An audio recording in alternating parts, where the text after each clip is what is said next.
Every single week, I feel like a broken record, but can you blame a man when each week Demon Slayer Season 3 just keeps getting better?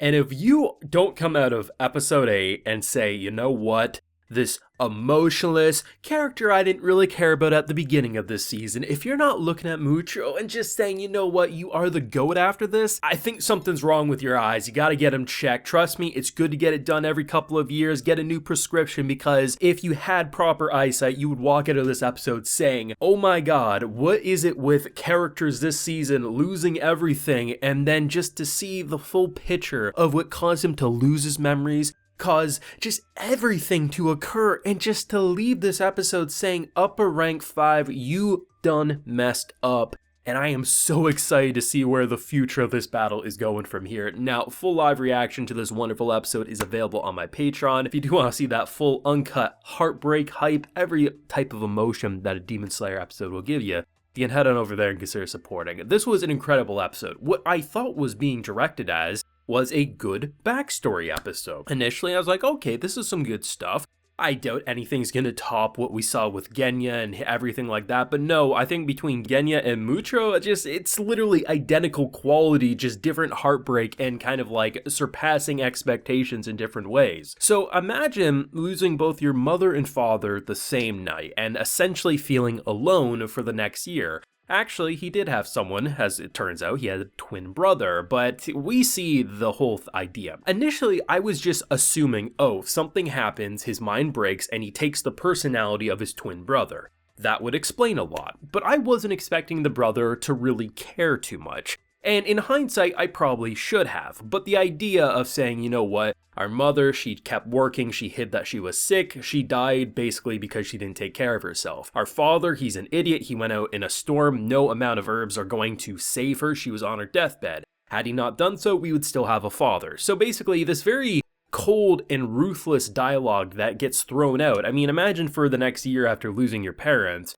having a brother who seems like he doesn't care, or that he's just ice cold.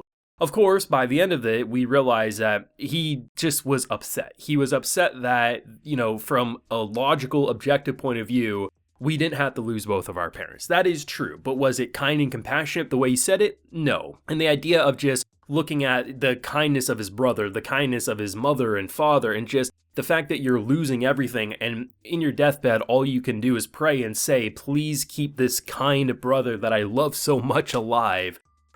Right in the feels, man. That hurt. It really did. And I think similar to how we initially had an impression of Muichirou as a character to begin with in this season, why is he so emotionless? He seems like he has no compassion. The exact same opinion towards his brother I think most people will have. And I think it's intentionally done because you're meant to think, I know what to expect from this character. And the idea of using backstories to power him up, it doesn't feel like he got a power up or it was an ass pull, but the idea of not knowing who you are for so long, the emotional trauma and the strain, and basically almost taking on the personality of your brother who's no longer with you, the idea of needing someone to connect with you, which obviously we know that was Tanjiro, as Tanjiro did remind him of his father, the idea of unlocking those memories and really remembering who you are, seeing someone dying before your eyes, not able to say, you know what, as hurt as I am with these 100 needles all throughout my body, I almost drowned, I have no energy, I can't let yet again another person die before my eyes because I wasn't strong enough. So he powers through, and I mean, you can just look at stories in our own world of parents doing things that they normally couldn't do, but because their child was in danger, they pulled through, and that's honestly the kind of adrenaline that he had. And seriously, the first time you see the cut on upper 5 and we're like, okay, he's got that speed, he's got that charisma going, he knows what he needs to do. And then you see the cut on the throat and he just looks at him, says, next time it'll be a clean cut. Like, man, this boy has already risen up to being one of the GOATs of this show. And there's a lot to pick from, but man, this arc ain't playing. This giant octopus, the Kraken being summoned, him cutting it up like it's nothing. There's just something with the way Ufotable goes about animating fast-moving swordsmen in their shows, because when he starts using the miss abilities and he's just cutting, it's hard to even freeze frame because the animation is moving so quick and there's so many details. It is so well directed and it gets you pumped up. And I think anyone who deadass says Demon Slayer is only popular because it has crazy action scenes or it has a lot of fight scenes and good production, are kidding themselves, because the reason this episode, or even Genya's episode a couple weeks back, popped off the way they did is because it makes you emotionally connected and feel for the characters that are doing the crazy swordsman maneuvers. If we didn't have this incredible backstory, and we just had him think of, say, Tanjiro as like, oh, he reminds me of my father, and then he did what he did, I mean, the fight would still be cool, but would we have an emotional connection as strong as this? Absolutely not. Demon Slayer is masterclass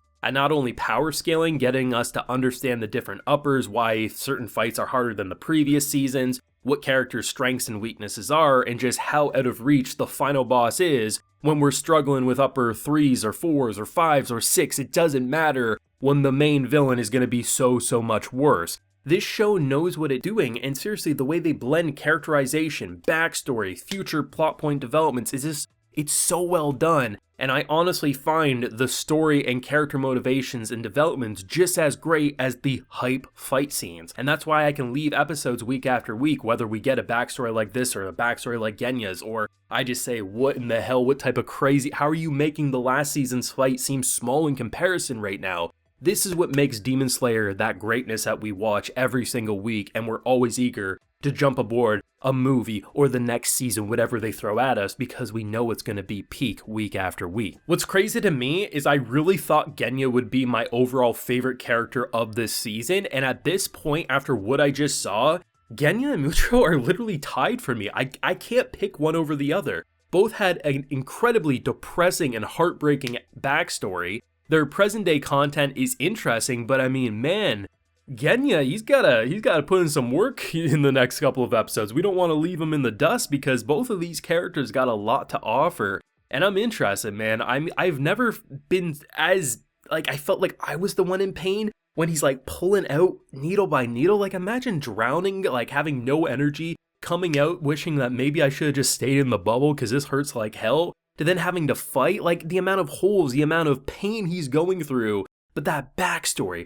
finding the person who finally connected with him again, that being Tanjiro, and thinking of all these moments, it just paints a beautiful picture of an episode, and I am loving it. That blacksmith, I laughed out loud when he literally gets tossed around, he picks up his thing again, he just keeps going again. He's not going down without a fight, man. He's finishing that blade one way or another, and I'm loving it. Thoughts and feelings on this wonderful episode yourself, though, down below. Drop a like if you enjoyed, subscribe if you're new around here, of course, ring that bell so you can get notified when I upload more Demon Slayer on the channel. And as I mentioned, we do have a full live reaction to this episode available on my Patreon, where you can also get a video shoutout. So today, we have Ciaris, Trap Senpai, Slippers, and Trekker. So I appreciate the support, everyone. Please take care and have a good one.